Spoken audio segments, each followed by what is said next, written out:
মুক্তিযোদ্ধার কোটা বহাল থাকবে না। এখন এইটা সবার স্বার্থে স্থিতি অবস্থা দেওয়া হয়েছে। আমরা আদালতের রায়ের প্রতি সম্মান জানাই, কিন্তু আমরা অটল থাকবো আমাদের দাবিতে।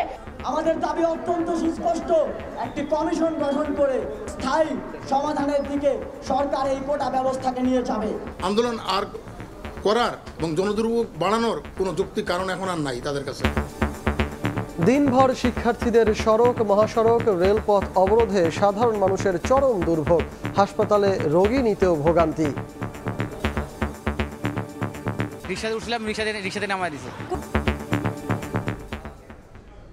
দেখছিলেন প্রধান শিরোনাম, রাতের সময় সঙ্গে আছে আমি সজল মিত্র রিচার্ড।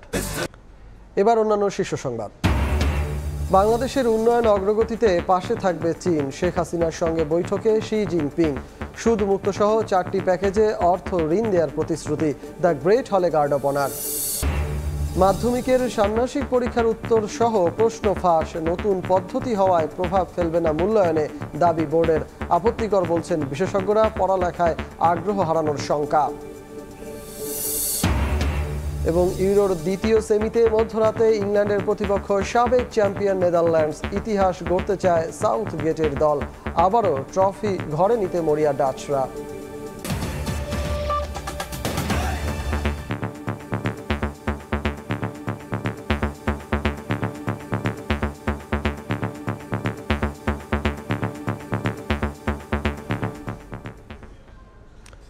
কোটা বহালের রায় সরকারের আপিলে স্থগিত হলেও কমিশন গঠনের দাবি নিয়ে এখনও উত্তাল রাজপথ।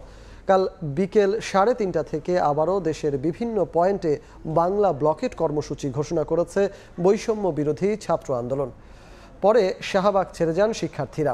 এদিকে দিনভর সড়ক, মহাসড়ক, রেলপথ অবরোধে অবর্ণনীয় দুর্ভোগে পড়েন সাধারণ মানুষ। রাজধানীর বিভিন্ন স্থান থেকে বিস্তারিত জানিয়েছেন আমাদের সহকর্মীরা। সর্বাত্মক বাংলা ব্লকেট কর্মসূচি নিয়ে বৃহস্পতিবার সারা দেশের মতো রাজধানীতেও শিক্ষার্থীরা আন্দোলনে নামে। বিকাল 5টার পর থেকে আন্দোলন একটু ভিন্ন রূপ নেয়, অর্থাৎ বিভিন্ন স্থানে যারা ব্লকেট করেছিলেন শাহবাগ মোড়ে চলে আসতে শুরু করেন। অর্থাৎ রাজধানীর যেসব সড়কগুলো তারা ব্লকেট করে রেখেছিলেন সেখান থেকে সবাই শাহবাগে এসে জড়ো হন এবং সন্ধ্যা নাগাদ তারা পরবর্তী কর্মসূচি ঘোষণা করেন। বিকাল 3:30টায় ঢাকা বিশ্ববিদ্যালয়ে কেন্দ্রীয় লাইব্রেরির সামনে থেকে আমরা আমাদের ব্লকেট কর্মসূচি শুরু করব। আদালতের উপর পূর্ণ সম্মান ও শ্রদ্ধা আছে জানিয়ে ব্রিফিংয়ে শিক্ষার্থীরা বলেন, সরকারের নির্বাহী বিভাগ থেকে প্রতিশ্রুতি পাওয়া মাত্রই তারা তাদের আন্দোলন থেকে সরে যাবেন। অর্থাৎ প্রতিশ্রুতি না পাওয়া পর্যন্ত তাদের যে বাংলা ব্লকেট কর্মসূচি সেটি তারা চালিয়ে যাবেন। দিনভর এই বাংলা ব্লকেট কর্মসূচির কারণে রাজধানীতে চরম ভোগান্তির মধ্যে পড়তে হয় সাধারণ মানুষ। দিয়ে যারা চলাচল করছেন তারা অনেকটাই পায়ে হেঁটে তাদের গন্তব্যের উদ্দেশ্যে পৌঁছাচ্ছেন। ঢাকা কলেজের শিক্ষার্থীরা সায়েন্স ল্যাবে জড়ো হন এবং এরপরই ঢাকা সিটি কলেজ এবং ইডেন কলেজের শিক্ষার্থীরা তাদের সঙ্গে যোগ দেন। চলতে থাকে মুহুর মুহুর স্লোগান। একটা পর্যায়ে দেখা যায় চারপাশের যতগুলো সড়ক আছে সবগুলো সড়কই কিন্তু এখানকার যারা ছাত্ররা আছেন তারা বন্ধ করে দেন এবং এরপরই শুরু হয় ভোগান্তি। মানুষের ভোগান্তি চরম পর্যায়ে, কারণ এই যে এত গরমের ভিতর মানুষ হেঁটে যাওয়া খুব কষ্টের বিষয়। আমি সাভার থেকে আসলাম, তো আমি চাকরি করি ঢাকা মেডিকেল কলেজে, সেখানে পুরো রাস্তাটাই ব্লক। সকালে একটু গাড়ি ঘোড়া চলছে, এখন তো পুরোই বন্ধ রাস্তাঘাট। সারা ঢাকা জুড়েই রয়েছে ভোগান্তি। সেই খবর জানতে আমরা একটু চলে যাব কারণ বাজারে। সেখানে রয়েছেন সহকর্মী তোহা খান তামিম। ব্লকেট কর্মসূচির কারণে এইখানে যে 5টি সড়কে কিন্তু বন্ধ রয়েছে এবং 5টি সড়কে যানবাহনের দীর্ঘ সারি লক্ষ্য করা যাচ্ছে এবং সাধারণ মানুষের যে ভোগান্তি সেই ভোগান্তি কিন্তু চরমে পৌঁছেছে। মেট্রো রেলের ভেতরে যে টিকিটের যে যাত্রীরা যারা রয়েছেন তারাও ঘন্টার পর ঘন্টা তারা অপেক্ষা করছেন শুধুমাত্র একটি টিকিট পাওয়ার জন্য। 30 মিনিট যাবত দাঁড়ায় রয়েছি, জানি না শুনতেছি সামনে নাকি 500 জনের লাইন আছে। এই ছিল কারওয়ান বাজার থেকে। এখন আমরা ফার্মগেটের পরিস্থিতি জানবো সহকর্মী মনির হোসেনের কাছ থেকে। সকাল সন্ধ্যা বাংলা ব্লকেটের নামে যেই আন্দোলন শিক্ষার্থীরা করেছিলেন সেই আন্দোলনে কিন্তু এই ফার্মগেট পুরো চত্বরটাই কিন্তু ব্লকড হয়েছিল। গরমের তীব্রতাও বেশি ছিল, যানবাহনের সংকট, গরম সব মিলে নাভিশ্বাস বলা যায় যাত্রীদের। টোটালি সব বন্ধ। এখন লাস্ট পর্যায়ে আমার এই বাইক 7 রাস্তায় রেখে টালা মেরে এখন আমি পায়ে হেঁটে যাচ্ছি আর কি। সারাটা দিন গেল এখানে অপেক্ষা করতেছি, গাড়ি পাচ্ছি না বাসায় যাওয়ার জন্য। কমলাপুর রেলওয়ে স্টেশনে আছেন আমার আরেক সহকর্মী আলামিন তুষার। সকাল 11টায় অবরোধের কারণে ট্রেন চলাচল ঢাকার মধ্যে এবং ঢাকার বাইরে বন্ধ হয়ে যায়। বাসা থেকে বের হয়েছে আমরা অন টাইমে, কিন্তু অনেক স্ট্রাগল করতেছে রাস্তায়। 3 টাইমস আমরা রিক্সা চেঞ্জ করে, ওরা এদিক থেকে ওদিক অনেক ঘোরাঘুরি করার পরে আমরা যাও স্টেশনে আসছি, তখন দেখি ট্রেন স্ট্রাইক হচ্ছে। ভোগান্তিতে পড়া যে সাধারণ যাত্রী তারা বারবার একটি কথাই বলছিলেন, দ্রুত সময়ে তারা তাদের ভোগান্তি থেকে মুক্তি চান। কমলাপুর থেকে আল আমিন তুষার, সময় সংবাদ, ঢাকা।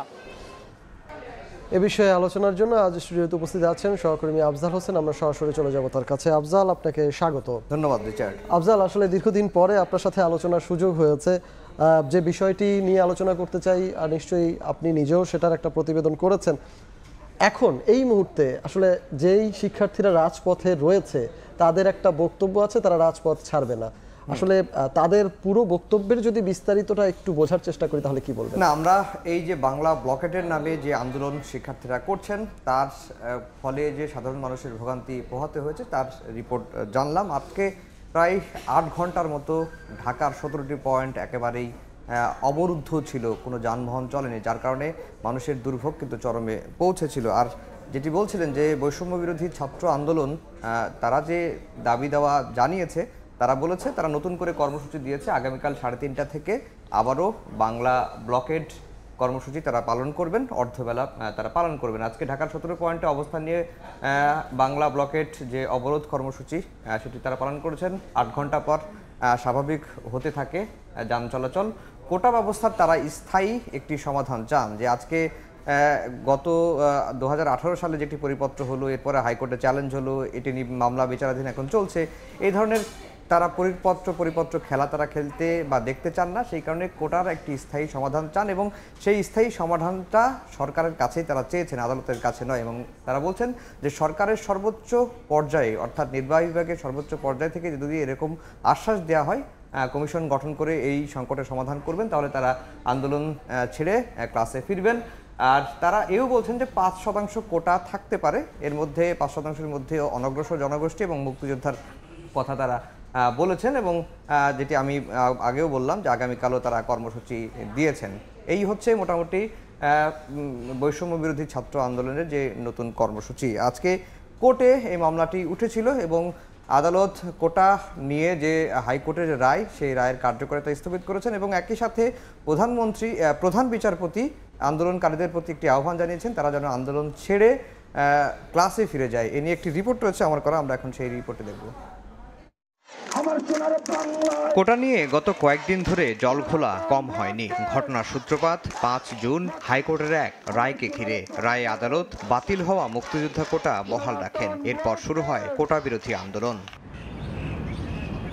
বুধবার সবার নজর ছিল সর্বোচ্চ আদালতের দিকে। জনাকীর্ণ আদালতে সকাল 11:30টায় শুরু হয় শুনানি। রাষ্ট্র ও 2 ছাত্রের পক্ষের আইনজীবী হাইকোর্টের রায় স্থগিত চেয়ে আবেদন জানান, আর বহাল রাখার পক্ষে মত দেন মুক্তিযোদ্ধা সন্তানদের আইনজীবী। তবে এদিন সবারই সুর ছিল নরম। মুক্তিযোদ্ধার কোটা বহাল থাকবে না। এখন 3 পক্ষের শুনানি শেষে কোটা নিয়ে 4 সপ্তাহের স্থিতাবস্থা জারি করেন আপিল বিভাগ। এর ফলে কোটা বাতিল করে 2018 সালের সরকারের পরিপত্র অনুযায়ী নিয়োগ পরীক্ষা হবে, তবে সেটি মামলার চূড়ান্ত নিষ্পত্তি না হওয়া পর্যন্ত। 18 সাল থেকে যেভাবে নিয়োগ প্রক্রিয়া চলে আসছিল সেই নিয়োগ প্রক্রিয়া চলতে থাকবে। মুক্তিযোদ্ধার কোটা বহাল থাকবে না। এখন এইটা সবার স্বার্থে স্থিতি অবস্থা দেওয়া হয়েছে এবং মামলাটি যখন চূড়ান্ত সিদ্ধান্ত হবে, যে ফয়সালা আপিল বিভাগ দিবেন সেই ফয়সালা সবাইকে মেনে নেবে। অ্যাটর্নি জেনারেল বলছেন কোটা বাতিলের সরকারের সিদ্ধান্ত আপাতত বহাল থাকায় শিক্ষার্থীদের আন্দোলনের আর কোনো যৌক্তিকতা নেই। সুপ্রিম কোর্ট একটা কথা বলছেন, তাদের যদি কোনো গ্রিভান্স থাকে তারা যেন এখানে এসে পক্ষ হয়ে তারা বলতে পারে, সেটাও কিন্তু তাদের আদেশে এটা আছে। অতএব এখন আর কোনো যৌক্তিক তাদের কোনো কারণ নেই, তারা অবশ্যই এটা বন্ধ করে তাদের অবস্থানে ফিরে যাওয়া উচিত, কারণ তাদের কোনো আন্দোলন আর করার এবং জনদুর্ভোগ বাড়ানোর কোনো যৌক্তিক কারণ এখন আর নাই তাদের কাছে। 7 আগস্ট মামলাটি ফের শুনানির জন্য উঠবে দেশের সর্বোচ্চ আদালতে। আফজাল হোসেন, সময় সংবাদ, ঢাকা। রিচার্ড। আফজাল, আপিল বিভাগ একটা আদেশ দিয়েছেন, স্থিতি অবস্থা জারি করেছেন, আবার অন্যদিকে 2018 সালের সেই আদেশটিও কিন্তু বহাল রয়েছে এখন পর্যন্ত, আমরা সেটাও আর কি দেখতে পাচ্ছি। আসলে কোটা আছে নাকি নেই, এটার বিষয়ে স্পষ্ট ধারণা যদি জিজ্ঞাসা করেন। এক কথা যদি বলি যে কোটা এখন আর নেই, আজকে যে আপিল বিভাগ আদেশ দিয়েছেন তার ফলে আরেকটু ব্যাখ্যা দিই। আজকে আপিল বিভাগ আদেশটি কি দিয়েছেন, আদেশটি তিনি বাংলায় দিয়েছেন এবং ইংলিশে দিয়েছেন, এবং বাংলায় দিয়েছেন এই কারণে যেন মানুষের বুঝতে সমস্যা বা সুবিধা হয়। এবং এরপরও আমরা দেখছি যে নানা ধরনের বিভ্রান্তি তৈরি হয়েছে। আমরা যারা কোর্ট রিপোর্টিং করি তাদের মধ্যেও শুরুর দিকে কিছুটা বিভ্রান্তি ছিল, কিন্তু হাইকোর্টের রায়ের কার্যকারিতা স্থগিত থাকবে, অর্থাৎ মুক্তিযোদ্ধা কোটা পুনর্বহাল করে হাইকোর্ট যে রায় দিয়েছেন সেই রায়ের কার্যকারিতা স্থগিত থাকবে আজকে আপিল বিভাগের এই আদেশের ফলে। এর ফলে কি হবে যে হাইকোর্টের রায়ের কার্যকারিতা যদি স্থগিত থাকে তাহলে 2018 সালের 5 জুন সরকার যে একটি পরিপত্র জারি করেছিল যে সরকারি চাকরিতে প্রথম এবং দ্বিতীয় গ্রেডে মুক্তিযোদ্ধা কোটা থাকবে না, সেই পরিপত্রটি এখন কিন্তু বহাল থাকলো, অর্থাৎ আপাতত কোটা নেই। অর্থাৎ এখন যে পরীক্ষাগুলো হবে তারা মেধার ভিত্তিতেই নির্বাচিত হবে বা মেধার ভিত্তিতে চাকরি পাবেন, যতক্ষণ পর্যন্ত আপিল বিভাগে এই মামলাটি চূড়ান্ত নিষ্পত্তি না হবে। আর কোটা বাতিলের পরিপত্রের পর যেভাবে পরীক্ষা হচ্ছিল সেভাবেই পরীক্ষা হবে। 2018 সালের এই যে কোটা বাতিলের পরিপত্রের পরে যেভাবে পরীক্ষা পদ্ধতি চলে আসছিল সেভাবেই এখন পরীক্ষা হবে, অর্থাৎ এখন আর এই চূড়ান্ত নিষ্পত্তি না হওয়া পর্যন্ত মুক্তিযোদ্ধা কোটা এই প্রথম এবং দ্বিতীয় শ্রেণীতে থাকবে না। আফজাল, আমরা দেখেছি যে আন্দোলনকারীরা আসলে তাদের পরবর্তী কর্মসূচি ঘোষণা করেছেন, তারা আবারও একইভাবে বাংলা ব্লকেট কর্মসূচি দিয়েছেন আগামীকাল বিকেল থেকে। বিচারপতি এমনকি যে 2 ছাত্র রিট করেছেন তাদের আইনজীবী, অ্যাটর্নি জেনারেল সবাই আহ্বান করেছেন যে এটির ব্যাপারে আসলে তাদেরকে বন্ধ করতে। এই বিষয়টা নিয়ে আসলে আন্দোলনকারীদের এখন পদক্ষেপ কি, বা তারা আসলে কি করতে যাচ্ছে? না, আন্দোলনকারীদের পদক্ষেপ আমি বলেছি, আজকে শুনানিতে প্রধান বিচারপতি বেশ কয়েকটি কথা বলেছেন এবং যেই কথাগুলো আন্দোলনকারীদের প্রতি তিনি অনেকটা আহ্বান জানিয়েছেন, এবং তিনি যেটি বলার চেষ্টা করেছেন যে যারা আন্দোলন করছেন তারা আমাদেরই ভাই, আমাদেরই ছেলে, তাদেরকে এই যে সমস্যাটা, এই সমস্যাটি আসলে সমাধান দরকার। অতি কথন টকশোতে নানা রকম কথাবার্তা বলা হচ্ছে, ব্যাখ্যা বিশ্লেষণ করা হচ্ছে, এতে ছাত্ররা আরও উস্কানি পাচ্ছে, এমনটি তিনি মন্তব্য করেছেন। প্রধান বিচারপতি আন্দোলন ছেড়ে ক্লাসে ফিরে যেতে বলেছেন, শিক্ষার্থীদের ফেরানোর উদ্যোগ নিতে বলেছেন, স্ব প্রতিষ্ঠান বিশ্ববিদ্যালয় যদি হয় তাহলে ভাইস চ্যান্সেলরকে বলেছেন, হাউস টিউটরদেরকে বলেছেন যে তাদেরকে আন্দোলন থেকে ফিরিয়ে শিক্ষা বা ক্লাসে ফেরাতে বলেছেন।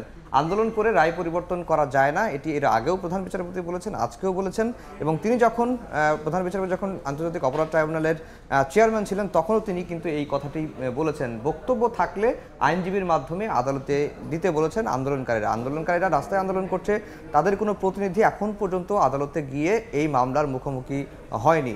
সেই কারণে প্রধান বিচারপতি বলেছেন যে আন্দোলনকারীদের যদি কোনো বক্তব্য থাকে আইনজীবীর মাধ্যমে তারা যেন আদালতে এসে দেন। একটি বিষয় পরিষ্কার করি, এখন যদি সরকার আদালতের এই বিচারাধীন বিষয়ে বাইরে বা আদালতকে পাশ কাটিয়ে নির্বাহীভাবে কোনো সিদ্ধান্ত নেয় তাহলে সেটি কিন্তু আদালত অবমাননা হবে। আর আপিল বিভাগ আজকে যেটি বলেছেন যে হাইকোর্ট যেহেতু একটি রায় দিয়েছে সেই রায়টি এখনও পর্যন্ত কারো হাতে নেই, হাইকোর্টের এই রায়টি আপিল বিভাগ রাখতেও পারেন, আবার বাতিলও করতে পারেন, আবার সংস্কারও করতে পারেন, সেটি চূড়ান্ত শুনানির মাধ্যমে নিষ্পত্তি হবে। এর বাইরে কোনো কিছু করার ক্ষমতা সরকারেরও যেমন নেই এবং রাজপথে আন্দোলন করে যারা আন্দোলন করছেন তাদেরও নেই। এই মন্তব্যগুলোই কিন্তু আজকে আপিল বিভাগের প্রধান বিচারপতি স্পষ্ট করেই কিন্তু বার্তা দিয়েছেন। তাহলে প্রধান বিচারপতির কথা অন্তত একটা স্পষ্ট বার্তা উঠে এসেছে যে আসলে এখন করণীয় কি, এবং সেটার জন্য ধৈর্য ধরা ছাড়া হয়তো আপাতত কোনো উপশম নেই। কিন্তু তার পরবর্তীতেও আসলে পরবর্তী পদক্ষেপ শিক্ষার্থীরা কিভাবে নিচ্ছেন আর এটা সরকারও কিভাবে দেখছে সে হয়তো সময় গড়ানোর সাথে সাথে আমরা বুঝতে পারবো, জানতে পারবো। অসংখ্য ধন্যবাদ আপনাকে আফজাল, আমাদের সাথে এত কষ্ট করে আলোচনায় যুক্ত হওয়ার জন্য। ধন্যবাদ আপনাকে।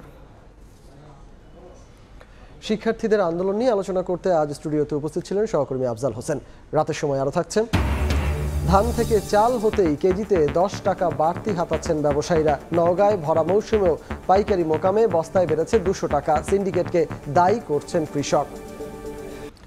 বাংলাদেশের উন্নয়ন অগ্রগতিতে চীন সব সময় পাশে থাকবে বলে প্রধানমন্ত্রী শেখ হাসিনাকে কথা দিলেন দেশটির প্রেসিডেন্ট শি জিনপিং।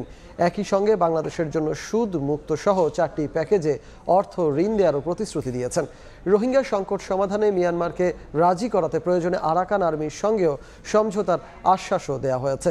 স্থানীয় সময় বিকেলে প্রধানমন্ত্রীর সঙ্গে বৈঠক করেন শি জিনপিং। বেজিং থেকে বিস্তারিত জানাচ্ছেন সহকর্মী ফারুক ভূঁইয়া রবিন।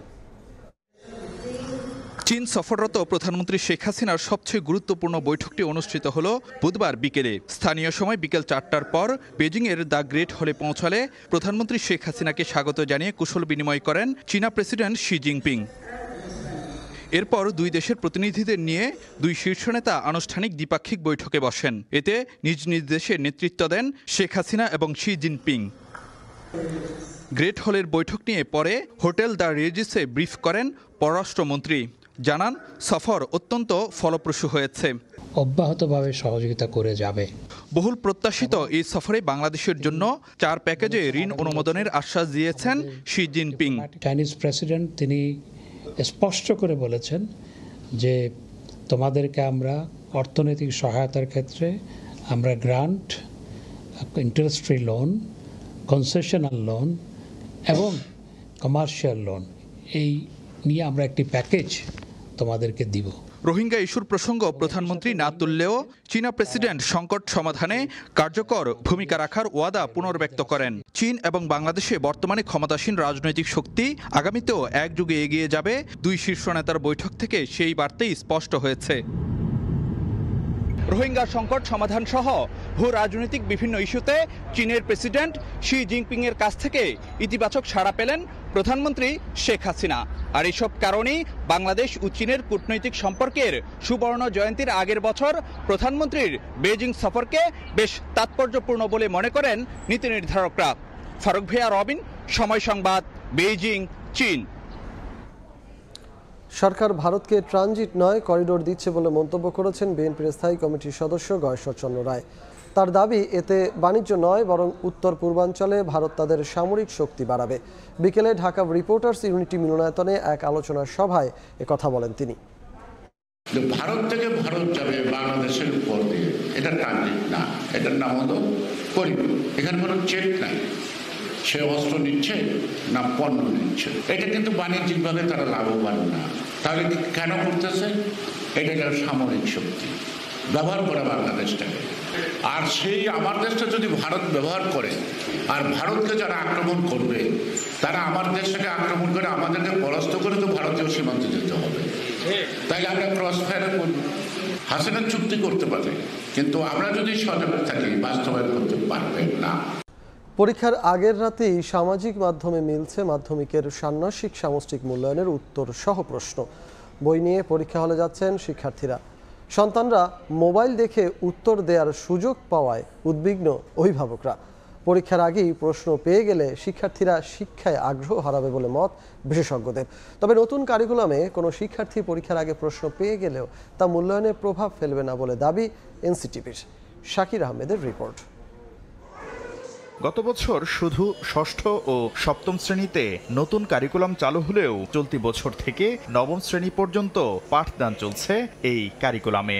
মূল্যায়ন পদ্ধতি নিয়ে নানা আলোচনা সমালোচনার পর 65% লিখিত এবং 35% ব্যবহারিক ধরে ঠিক করা হয়েছে মূল্যায়ন পদ্ধতি। সম্প্রতি সারা দেশে শুরু হয়েছে সামষ্টিক মূল্যায়ন। তবে পরীক্ষার প্রথম দিন থেকেই প্রশ্ন ফাঁসের অভিযোগ করে আসছেন অভিভাবকরা। যেহেতু আমি আগের দিন রাতে কোশ্চেন পাচ্ছি, অ্যান্সার পাচ্ছি, তাহলে পরীক্ষাটা কি? প্রশ্ন তো আমি পাবোই, সে আসে বসে থাকে। জাতীয় শিক্ষাক্রম ও পাঠ্যপুস্তক বোর্ড বলছে, কোনো শিক্ষার্থী পরীক্ষার আগে প্রশ্ন পেয়ে গেলেও তা মূল্যায়ন প্রক্রিয়ায় প্রভাব ফেলবে না। আমার প্রশ্ন আউট হওয়া বা সিক্রেট থাকার বিষয় না, প্রশ্নটা একটা ওপেন জিনিস। এটা একেবারেই অ্যাক্টিভিটি বেসড বলে আসলে কি করতে হবে সেটাই শুধু প্রশ্ন, সেটা নিয়ে কোনো সমস্যা নাই। সে যদি সেটা শিখে আসে তাতেও কোনো সমস্যা নেই, কারণ শিখে আসবারও বিষয় না। পরীক্ষার আগেই প্রশ্ন পেয়ে গেলে শিক্ষার্থীরা মূল্যায়নের পাশাপাশি শিক্ষায় আগ্রহ হারাবে বলে মনে করেন শিক্ষা বিশ্লেষকরা। আপনি কোন নৈতিকতার দিকে শিক্ষার্থীদেরকে নিচ্ছেন, গার্ডিয়ানদেরকে নিচ্ছেন? তো তার মানে কি কেউ প্রশ্ন পাবে, কেউ প্রশ্ন পাবে না, অর্থাৎ কেউ পেলে কোনো সমস্যা নাই, তো তাহলে কি করবে? তবে লেখাপড়া বাদ দিয়ে সবাই কি করবে? প্রশ্নের পিছনে ধাবিত হবে। আর যেসব শিক্ষক নৈপুণ্য অ্যাপ থেকে প্রশ্ন ডাউনলোড করে আগেই সামাজিক যোগাযোগ মাধ্যমে ছড়িয়ে দিচ্ছেন, তাদের বিরুদ্ধে ব্যবস্থা নেওয়া হবে বলে জানিয়েছে কারিকুলাম বোর্ড। শাকির আহমেদ, সময় সংবাদ, ঢাকা। এবার রাজনীতির গ্যালা করে পড়েছেন টিসিবির ডিলাররা। ডিলারশিপ হারানোর আতঙ্কে আছেন দেশের 8,000 ডিলার। বাণিজ্য মন্ত্রণালয়ের সিদ্ধান্ত, টিসিবির ডিলার হালনাগাদে লাগবে স্থানীয় সংসদ সদস্যদের ডিও লেটার। অভিযোগ উঠেছে রাজনৈতিক কর্মী না হলে মিলছে না ছাড়পত্র। সাইফুল ইসলামের রিপোর্ট। দুই সন্তানের জননী শিরিন আক্তার সংসারের হাল ধরতে 1 বছর আগে হয়েছেন টিসিবির ডিলার। তাকে ডিলারশিপ টিকিয়ে রাখতে জমা দিতে হবে স্থানীয় সংসদ সদস্যের ডিও লেটার, কিন্তু তা আনতে গিয়ে বারবার তাকে ফিরতে হচ্ছে খালি হাতে। সামনে এগিয়ে যাওয়ার আগেই আমাদেরকে ব্রেক বানায় ফেলা, তাহলে আমরা কোন অবস্থায় থাকবো? আমরা তো রাস্তায় নামবো ডাইরেক্ট।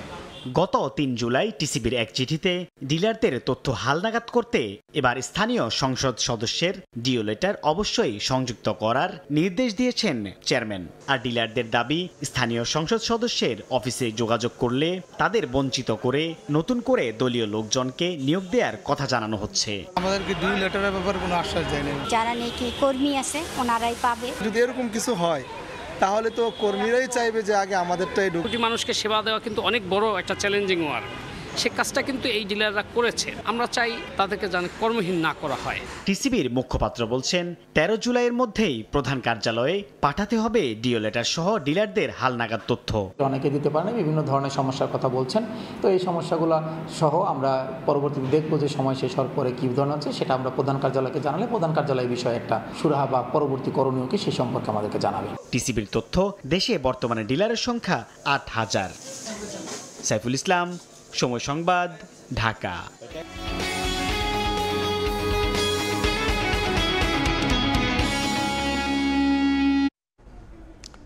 ভরা মৌসুম, নেই চালের সংকট, তারপরও নওগাঁর পাইকারি মোকামে সপ্তাহ ব্যবধানে বস্তা প্রতি দাম বেড়েছে 200 টাকা পর্যন্ত। কৃষকদের অভিযোগ, ব্যবসায়ীদের সিন্ডিকেটের কারণে মিলছে না ধানের ন্যায্য দাম, অথচ হাট থেকে কেনা ধান থেকে চাল উৎপাদনে ভোক্তার কাছে পৌঁছাতেই অন্তত 10 টাকা বাড়তি মুনাফা হাতাচ্ছেন ব্যবসায়ীরা। নওগাঁ থেকে এমআর রকেট রিপোর্ট, আর ছবি তুলেছেন রকিবুল ইসলাম। 1 মাস আগেই বুড়ো মৌসুমের ধান কেটে তোলা হয়েছে। ভর মৌসুম, তাই বস্তায় বস্তায় চালে ঠাসা মিলের গুদাম। ধান থেকে চাল বের করতে অটো মিলগুলোতে চলছে কর্মব্যস্ততা। এর মাঝে হঠাৎ চলতি সপ্তাহে নওগাঁর পাইকারি মোকামে বস্তাপ্রতি 200 টাকা পর্যন্ত চালের দর বাড়িয়েছেন মিলাররা। মৌসুমের গোড়াতে স্বর্ণপাত জাতের ধান হাটে প্রতি কেজি কেনা হয়েছে 30 থেকে 31 টাকা। এসব ধান মিল পর্যায়ে এনে চাল বের করতে সর্বোচ্চ খরচ যোগ হয়েছে 43 থেকে 44 টাকায়, কিন্তু চাল বিক্রি হচ্ছে পাইকারি মোকামে 53 থেকে 54 টাকা। এত দাম হলে মানুষ কি করে সংসার চালাবে? কোন কঠিন হয়ে যাচ্ছে। চালের বাজারের যখন বাড়তি দরের উত্তাপ, তখন হাটে তোলা ধানের ন্যায্য দর না পাওয়ায় হতাশ চাষিরা। কিনবা গেলে ডবল আর বেচবা গেলে অর্ধেক। কৃষক নেতাদের অভিযোগ, ব্যবসায়ীদের ধান চালের সিন্ডিকেট ব্যবস্থার কারণে ধানে কৃষক আর চালে ঠকছে ভোক্তা। তবে দর বৃদ্ধি নিয়ে ব্যবসায়ী নেতাদের রয়েছে নানা অজুহাত। ট্রাক ভাড়া ছিল 15 টনের উপর, যেটি 17-18 হাজার টাকা, সেটা বৃদ্ধি পেয়ে 28 থেকে 30 হাজার টাকা দাঁড়িয়েছে। আমরা নজরদারি রাখছি এবং যদি এর সাথে কোনো সিন্ডিকেট বা লোক জড়িত থাকে, আমরা আইনানুগ ব্যবস্থা তাদের বিরুদ্ধে গ্রহণ করব। গেল বুড়ো মৌসুমে জেলায় 12,50,000 মেট্রিক টন ধান থেকে চাল উৎপাদনের লক্ষ্যমাত্রা ধরা হয়েছে 8,60,000 মেট্রিক টন। এমআর রকি, সময় সংবাদ, নওগাঁ। শুরু হয়েছে সামরিক প্রতিরক্ষা জোট ন্যাটোর 75তম শীর্ষ সম্মেলন। ওয়াশিংটন ডিসিতে শুরু হওয়া এই সম্মেলনে যোগ দিতে যুক্তরাষ্ট্রে এখন বিশ্ব নেতারা। উদ্বোধনী বক্তব্যে মার্কিন প্রেসিডেন্ট জো বাইডেন বলেছেন, ইউক্রেনই পারবে পুতিনকে থামাতে। রাশিয়াকে মোকাবেলায় ইউক্রেনকে আরও সামরিক সহায়তার ঘোষণা দিয়েছেন মার্কিন প্রেসিডেন্ট নির্বাচনের আগেই সামরিক সহায়তা প্রদানের আহ্বান জানিয়েছেন জেলেনস্কি। সামরিক প্রতিরক্ষা জোট ন্যাটোর 75 বছর পূর্তি উপলক্ষে যুক্তরাষ্ট্রে আয়োজিত হয়েছে ন্যাটোর শীর্ষ সম্মেলন 2024। স্থানীয় সময় মঙ্গলবার ওয়াশিংটন ডিসির রোনাল্ড রিগান ইনস্টিটিউটে শুরু হওয়া এই সম্মেলনে যোগ দিতে যুক্তরাষ্ট্রে এখন বিশ্ব নেতারা। এবারের সম্মেলনে নেতাদের মূল লক্ষ্য রাশিয়ার বিরুদ্ধে যুদ্ধে ইউক্রেনকে সমর্থন দেয়া অব্যাহত রাখার জন্য কৌশল খুঁজে বের করা। ন্যাটোর 75তম শীর্ষ সম্মেলনের উদ্বোধনী অনুষ্ঠানের বক্তব্যে মার্কিন প্রেসিডেন্ট জো বাইডেন বলেন, রাশিয়া চায় ইউক্রেনকে সম্পূর্ণ পরাস্ত করে দেশটির গণতন্ত্র ও সংস্কৃতিকে ধ্বংস করতে, তাই কোনো ভুল পদক্ষেপ না নেওয়ার পরামর্শ দেন তিনি। বাইডেন বলেন, ইউক্রেনই পারবে পুতিনকে থামাতে। জার্মানি, নেদারল্যান্ডস, রোমানিয়া ও ইতালির সঙ্গে মিলে যুক্তরাষ্ট্র ইউক্রেনের জন্য আগামী কয়েক মাসের মধ্যে আরও কয়েক ডজন কৌশলগত আকাশ প্রতিরক্ষা ব্যবস্থা পাঠাবে বলে ঘোষণা দিয়েছেন তিনি। এদিকে ট্রাম্প ক্ষমতায় এলে কি হতে পারে সেটা অন্যতম আলোচনার বিষয় এবারের সম্মেলনে। বিশ্লেষকদের মতে নভেম্বরের প্রেসিডেন্ট নির্বাচনের আগে এই সম্মেলন বাইডেনের জন্য এক অগ্নি পরীক্ষা। এই আয়োজনকে তিনি দেখছেন আর 4 বছর প্রেসিডেন্ট পদে থাকার যোগ্যতা প্রমাণের সুযোগ হিসেবে। বাইডেন বলেছেন তিনি সামরিক প্রতিরক্ষা জোট ন্যাটোর 75তম বার্ষিকীতে আয়োজিত এই সম্মেলনে প্রেসিডেন্ট হিসেবে তার সক্ষমতা ও দক্ষতার প্রমাণ রাখবেন। অন্যদিকে ন্যাটোর শীর্ষ সম্মেলনে জোটটির সদস্য দেশের নেতাদের পাশাপাশি যোগ দিয়েছেন ইউক্রেনের প্রেসিডেন্ট ভলোদিমির জেলেনস্কি। উদ্বোধনী অনুষ্ঠানের এক বক্তব্যে জেলেনস্কি আশঙ্কা করে বলেন, আসন্ন নির্বাচনে যদি ট্রাম্প নির্বাচিত হন তবে কি হবে ভবিষ্যতে তা তিনি অনুমান করতে পারছেন না। আর তাই রুশ আগ্রাসনের বিরুদ্ধে লড়াইয়ে কিয়েভে সহায়তা পাঠানোর জন্য ওয়াশিংটনকে নভেম্বরের প্রেসিডেন্ট নির্বাচনের ফলাফলের অপেক্ষা না করার আহ্বান জানান তিনি। জেলেনস্কি বলেন, এখনই সময় আড়াল থেকে বেরিয়ে এসে দৃঢ় সিদ্ধান্ত নেওয়ার। অন্তরা সেন, সময় সংবাদ। দেখছেন রাতের সময়। খেলার খবর, ইউরো চ্যাম্পিয়নশিপের প্রসঙ্গ। দ্বিতীয় সেমিফাইনালে ধ্রুপদী লড়াইয়ে গেলবারের ফাইনালিস্ট ইংল্যান্ডের প্রতিপক্ষ 88 চ্যাম্পিয়ন নেদারল্যান্ডস। অরেঞ্জ আর্মিদের বিপক্ষে ইতিহাস কথা বলছে না সাউথগেটের দলের। অন্যদিকে 3 যুগ পর ইউরো শিরোপা পুনরুদ্ধারের সুযোগ ডাচদের। ডর্টমুন্ডের ওয়েস্টফ্যালন স্টাডিয়নে ম্যাচটি শুরু হবে রাত 1টায়। ইতিহাস ডাকছে সাউথগেটকে, ডাকছে ইংল্যান্ডকে। প্রতিটা মেজর টুর্নামেন্টের আগেই ভক্ত কিংবা ব্রিটিশ মিডিয়ার রব তোলে ইটস কামিং হোম। তবুও পার হয়েছে 58 বছর। থ্রি লায়নদের শিরোপা খরা কাটল কই? আক্ষেপ ঘোচানোর সে পথে আরও এক হাতছানি, ব্যাক টু ব্যাক ইউরোর ফাইনাল নিশ্চিতের মিশন। অনুশীলনে আলাদা স্পটলাইটে 3 জন, পিকফোর্ড, বেলিংহ্যাম আর অধিনায়ক হ্যারি কেইন। তবে সেখানে ভিন্ন দুশ্চিন্তা ইংলিশ বসের। দল হিসেবে ডাচরা বরাবরই দুর্ভেদ্য ইংল্যান্ডের জন্য। বৈশ্বিক কিংবা উপমহাদেশীয় কোনো টুর্নামেন্ট এলেই সে শঙ্কা বাড়ে আরও। এবারও ভীতি ছড়াচ্ছে ডাচ মিডফিল্ড। সাউথগেটের পরিকল্পনায় তাই আনতে হচ্ছে পরিবর্তন। গেল ইউরোর ফাইনালের স্কোরার লুক শ ফিরতে পারেন শুরুর একাদশে। ঘর সামলাবেন ওয়াকার, স্টোনস, গুয়েহি। মাঝমাঠের ডাটি ওয়ার্ক, প্রতিপক্ষের কাছ থেকে বল কেড়ে নেওয়া কিংবা ট্যাকটিক্যাল ফাউলের দায়িত্ব থাকছে মাইনো রাইস, সাকার ওপর। আক্রমণে ফিল ফোডেন আর জুড বেলিংহ্যাম জুটি, ফিনিশিংয়ে হ্যারি কেইন। ডাচরা আপনাকে কখনোই স্বস্তিতে থাকতে দেবে না। রোনাল্ড কোম্যানও হাই ভোল্টেজ ম্যাচের প্রেসার নিতে অভ্যস্ত। তবে আমার ছেলেরা প্রস্তুত। আশা করছি ম্যাচটা দারুণ উপভোগ্য হবে। অন্যদিকে ভালো মন্দের মিশেলে সময় পার করছে নেদারল্যান্ডস। নকআউটের 2 ম্যাচে প্রতিপক্ষের জালে 5 গোল দিলেও অরেঞ্জ আর্মিদের খেলার ধরন মুগ্ধ করতে পারেনি সমর্থকদের। বিগ ম্যাচে বিগ ম্যান পরিগাপকতেই থাকছে ভরসা। তবে সেখানে কিছুটা দুশ্চিন্তা, ভ্রমণ ক্লান্তি। ভ্রমণ ক্লান্তি নিয়ে আর মাথা ঘামাচ্ছে না। আমরা শুধু সেমিফাইনাল নিয়ে ভাবছি। গোটা জাতির জন্য স্পেশাল কিছু করতে চাই। তবে এখন পর্যন্ত যা করেছি তা নিয়েই আমি গর্বিত। তবে ওসব ছাপিয়ে ইংল্যান্ড নেদারল্যান্ডস ম্যাচের এক্স ফ্যাক্টর হতে পারেন দর্শকরা। এ ম্যাচ দেখতে ডর্টমুন্ডে পাড়ি জমিয়েছেন 30,000 ইংলিশ সমর্থক। ডাচদের যে সংখ্যাটা ছাড়িয়েছে 70,000। মাহবুব রিমন, সময় সংবাদ। এ পর্যায়ে শীর্ষ সংবাদগুলো জানিয়ে দিচ্ছি আরেকবার। কোটা বহালের রায় স্থগিত হলেও কমিশন গঠনের দাবি নিয়ে এখনো উত্তাল রাজপথ। কাল বিকেলে আবারও বাংলা ব্লকেট। দিনভর শিক্ষার্থীদের সড়ক অবরোধে চরম দুর্ভোগ। বাংলাদেশের উন্নয়ন অগ্রগতিতে পাশে থাকবে চীন। শেখ হাসিনার সঙ্গে বৈঠকে শি জিনপিং। সুদ মুক্ত সহ 4টি প্যাকেজে অর্থ ঋণ দেওয়ার প্রতিশ্রুতি। দ্য গ্রেট হলে গার্ড অব অনার। এই ছিল রাতের সময়। এরপর দেখবেন সম্পাদকীয়। সঙ্গে থাকুন সময়ের।